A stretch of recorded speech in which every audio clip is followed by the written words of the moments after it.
Now discuss about the dielectrics, another important topic. और generally इससे कुछ ना कुछ आ जाता है, न्यूमेरिकल पूछ लेते हैं इसके ऊपर। और इम्पोर्टेंट टॉपिक है dielectrics. These are the special type of insulators that they can't conduct the electricity, but they pass the influence of the electricity.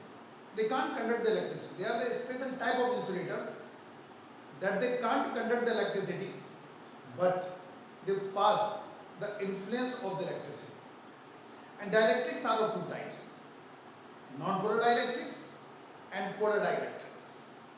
So first we discuss about the non-polar dielectrics. Those dielectrics in which the center of the positive charged particle coincide with the center of the negative charged particles, known as non-polar dielectrics. Means at normal conditions they are having no dipole and dipole moment. Normal conditions में न तो इनके पास dipole होगा और ना ही dipole moment होगा, क्योंकि इनके सेंटर कॉन्साइड कर रहे हैं। जैसे H2 हो गया, N2 हो गया, O2 हो गया, इस तरह के सारे केसेस नॉन पोलर डाइलेक्ट्रिक्स कहलाते हैं। CO2 हो गया, ये सारे नॉन पोलर डाइलेक्ट्रिक्स। ना polar dielectrics, those dielectrics in which the center of the positive charged particle do not coincide with the center of the negative charged particles, known as polar dielectrics. Means at normal conditions they are having dipole as well as dipole moment. इसके examples बन जाएंगे HCl हो गया, HNO3 हो गया और H2O हो गया, ये सब इसी में आते हैं। ठीक, या ऐसे लेके चलो H2O and so on, ये सब इसी कैटेगरी में आते हैं पोलर डाइलेक्ट्रिक्स। मतलब ये पोलराइज्ड है। अगर हम बात करेंगे पोलराइजेशन ऑफ द डाइलेक्ट्रिक्स का मतलब ये हुआ कि हम लोग पोलराइजेशन किसका करेंगे, नॉन पोलर का, क्योंकि पोलर तो पहले से पोलराइज्ड है। नॉर्मल कंडीशंस पर उनके पास डाइपोल भी है, डाइपोल मोमेंट भी है, लेकिन इसके साथ नहीं है, तो by force we can polarise it. तो लेके चल रहे हैं हम लोग पोलराइजेशन ऑफ डाइलेक्ट्रिक्स।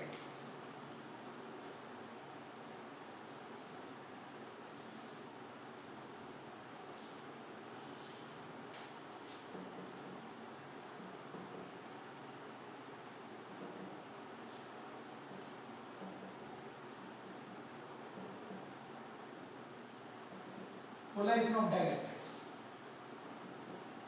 तो फर्स्ट तो कैसे करेंगे, क्या प्रोसीजर आएगा इसमें? As you know that if the two plates are equal and oppositely charged, the electric field is possible only in between, that is sigma by epsilon naught, a direction from positive to negative. और यहाँ पर हमने एक dielectric slab introduce कर दिया। Starting में जो centre कॉन्साइड कर रहे थे इस तरह था केस, लेकिन जैसे फील्ड में रखेंगे सेंटर्स डिस्टर्ब हो जाएंगे।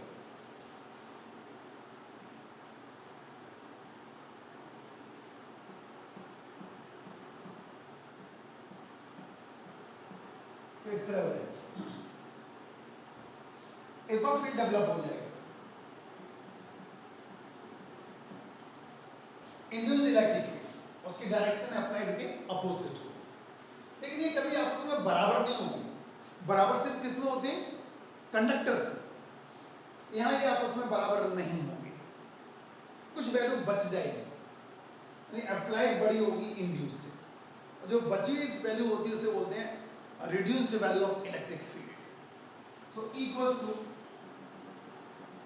E नॉट माइनस EI, ये reduced value, it is called reduced value of electric field, sigma E upon epsilon। Change कर सकते हैं इसको हम लोग, P upon epsilon लिख सकते हैं। पोलराइजेबिलिटी या डाइपोल मोमेंट डेंसिटी और सिग्मा E एक ही बात हुआ करती है।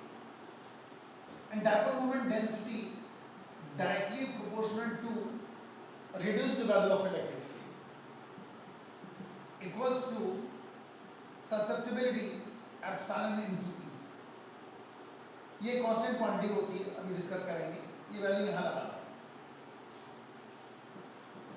Equals to E naught minus susceptibility, ठीक, अपॉन एप्सिलॉन, और E कॉमन हो जाएगा 1 plus susceptibility E naught, 1 plus susceptibility equals to E naught upon E. The ratio of the electric field to the reduced value of electric field is known as dielectric constant. The ratio of electric field to a reduced value of electric field is known as dielectric constant. Where E is the reduced value of electric field equals to 1 plus susceptibility.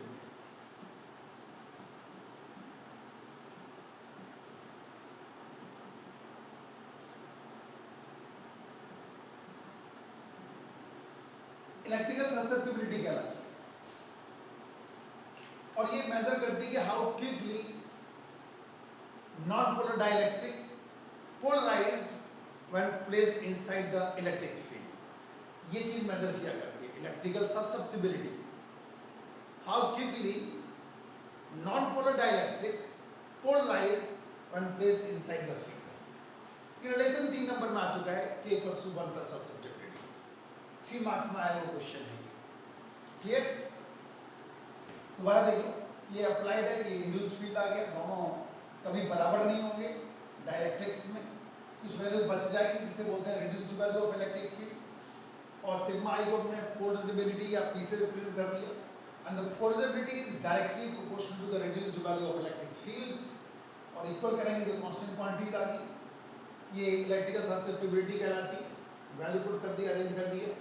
The ratio of field to reduced value of electric field known as dielectric constant, so K equals to 1 plus susceptibility।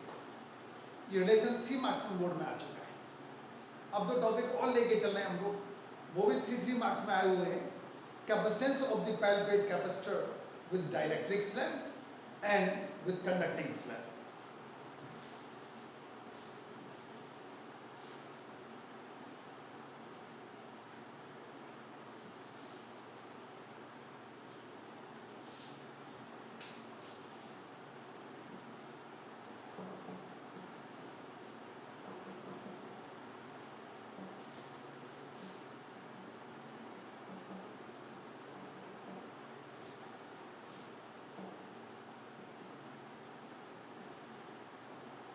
With dielectric slab,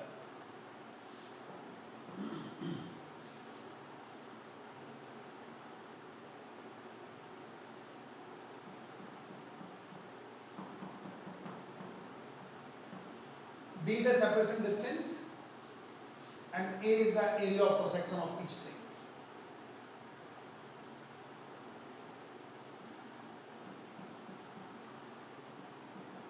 T is the thickness of the medium या D greater than T। इसका मतलब कुछ reason बचा हुआ इसमें air होगी,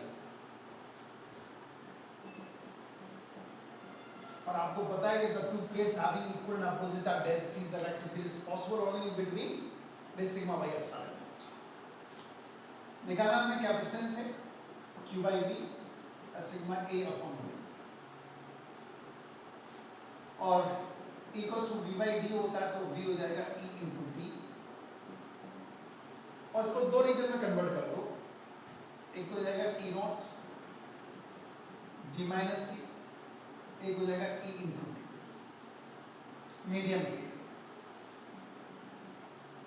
sigma upon epsilon naught D minus T plus sigma upon epsilon into T। Sigma upon epsilon naught common ले लिए, D minus T plus epsilon naught upon epsilon into T, और V equals to sigma upon epsilon naught D minus T plus T upon K dielectric constant, ये value first में लगा sigma into A upon V मिलेगा sigma by epsilon naught d minus T 1 minus 1 upon k, so a epsilon naught over d minus t 1 minus 1 upon k is the expression for capacitance of the parallel plate capacitor. जब air हुआ करती थी ये formula था.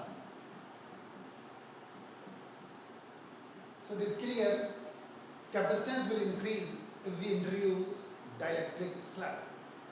Capacity बढ़ जाएगा C greater than C naught.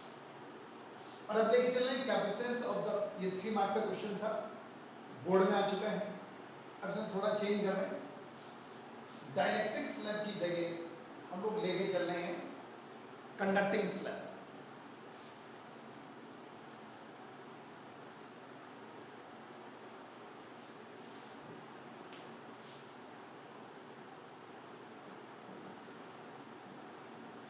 Conducting slab लेके चल रहे हैं.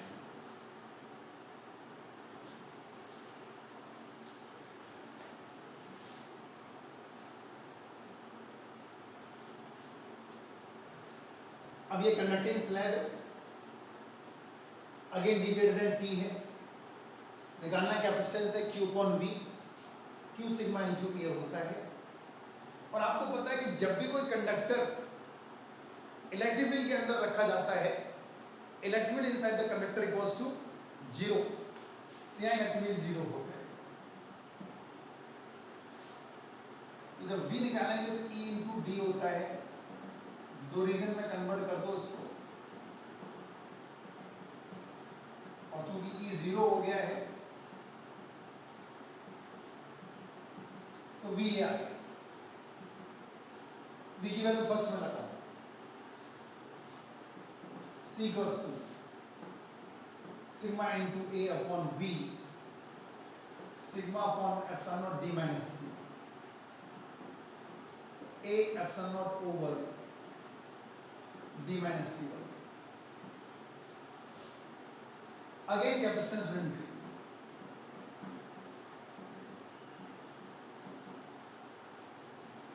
अगर कंडक्टिंग स्लैब भी इंट्रोड्यूस करेंगे तब भी कैपेसिटी बढ़ जाएगी, C greater than C naught.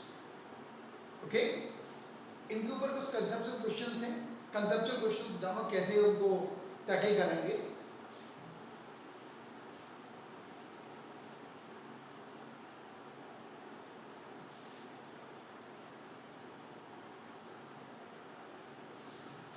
Capacitor है, बैटरी कनेक्टेड है,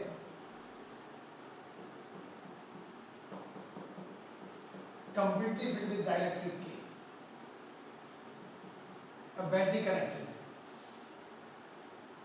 तो कैपेसिटेंस में क्या फर्क पड़ेगा, चार्ज में क्या फर्क पड़ेगा, पोटेंशियल में क्या फर्क पड़ेगा, एनर्जी में क्या फर्क पड़ेगा, ये डिस्कस करते हैं. A battery remains connected, C dash will be K times of C naught, capacity K times बढ़ जाएगी. Potential remains constant, जो V अप्लाई है वही रहेगा. E होता है V by D, इसलिए E dash भी E रहेगा, क्योंकि जब V चेंज नहीं हुआ है, D चेंज नहीं हुआ है, तो E चेंज नहीं होगा. चार्ज Q का टू C भी होता है, V सेम है, C इंक्रीज हो गया है, Q dash to K times of Q हो जाएगा, charge increase by K times. Energy होती है half CV square, V same है, C K टाइम्स बढ़ गया है, that's why energy increased by K times. जब बैटरी कनेक्टेड है तो ये आंसर्स आपको मिलेंगे. अब ऐसा कर रहे हैं, बैटरी को डिस्कनेक्ट कर देते हैं, डिस्कनेक्टेड.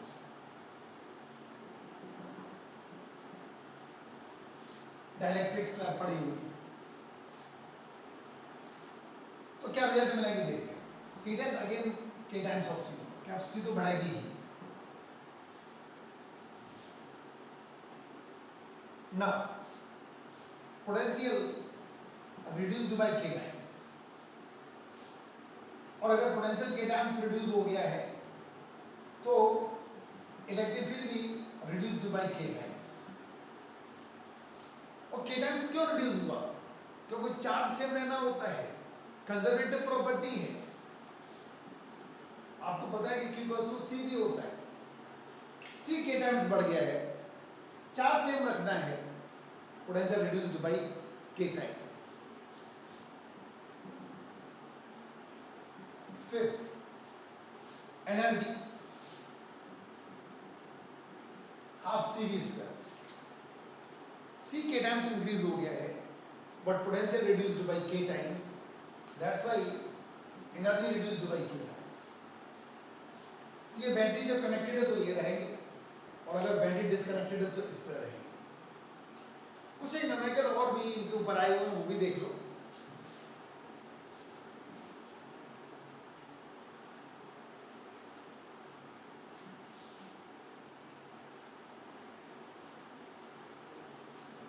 अगर ऐसे ये दो प्लेट है और इनको अलग अलग डाइलेक्ट्रिक डाल दिया गया, K1 K2 बैटरी से कनेक्ट कर दिया, एरिया ऑफ क्रॉस सेक्शन है, डी डिस्टेंस, या बैटरी से कनेक्टेड नहीं है, इस तरह दिया हुआ है, और आपको निकालना है नेट कैपेसिटेंस। तो हम बैटरी कनेक्ट करके देखेंगे कि ये पैरेलल में या सीरीज में। तो जैसे ही आप बैटरी लगाएंगे, दो कैपेसिटर हो गई, एक ये कैपेसिटर एक ये कैपेसिटर हो गया, क्योंकि डाइलेक्ट्रिक्स अलग अलग है। दोनों कैपेसिटर की पॉजिटिव प्लेट एक जगह है, नेगेटिव प्लेट एक जगह है, इसलिए ये पैरेलल कॉम्बिनेशन हो गया। और पैरेलल कॉम्बिनेशन हो गया तो C1 प्लस C2 हो जाएगा। A epsilon naught over D होता है, एरिया हाफ हो जाएगा, और ये K बना है, डाइलेक्ट्रिक भरा हुआ है इसलिए 2D हो गया। A epsilon naught upon 2D common हो गया, K1 प्लस K2। अगर इस तरह भरी होती है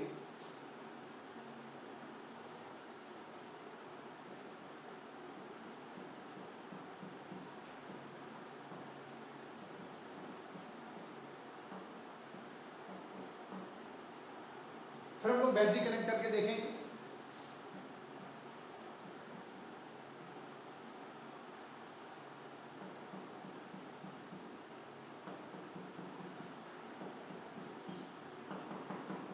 और ये सीरीज कॉम्बिनेशन हो गया,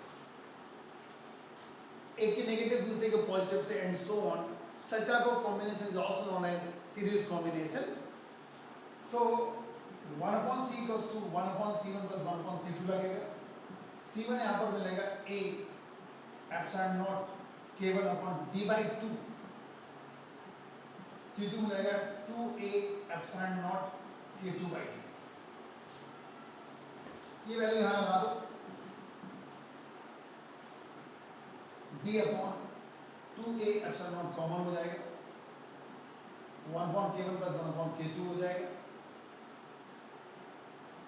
K1 K2 एलसीएम हो गया, C मिलेगा 2A एप्सिलॉन नॉट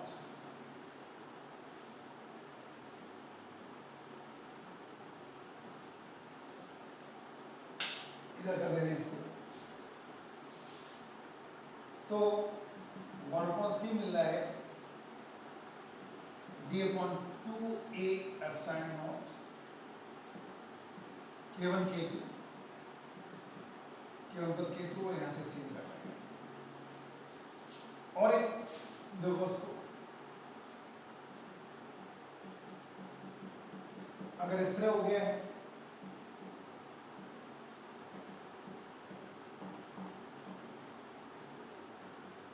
यहाँ 3 कैपेसिटर्स हो जाएंगे, ये दोनों सीरीज में, आफ्टर दैट इन पैरेलल। यहाँ पर दोनों के एरिया हाफ हाफ हो जाएंगे, यहाँ डी भी हाफ हो जाएगा इसके लिए। तो ये दो पहले आप सीरीज में सॉल्व करेंगे एंड देन पैरेलल। तो इस तरह हम लोग उनको सॉल्व किया करते हैं। समझ गए? ओके।